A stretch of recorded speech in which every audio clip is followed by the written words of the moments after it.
Bismillahirrahmanirrahim. Peyğəmbəri Xudê sallallahu aleyhi ve sellem usa ferman kiriye. Hasudiya hev nekin, hev nexapînin. Rik navêjin hev, pişta xwe nedin hev.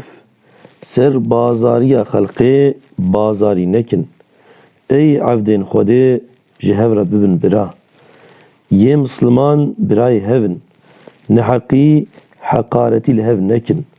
Birayê xwe Müslüman piçûk nebînin û wî tenê nehêlin.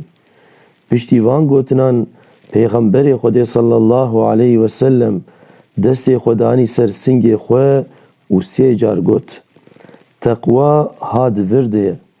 Ku Müslümanek birayê xwe Müslüman piçûk bibîne û heqaret lê bike, ev gunehjê re bes e. Namûs, mal û xûna Müslümanan ji hev re heram e. Sadaka Resulullah fîmâ qal ev kemâ qal. Allahümme salli ala seyyidina Muhammedin ve ala ali seyyidina Muhammed minel ezeli ilel ebed.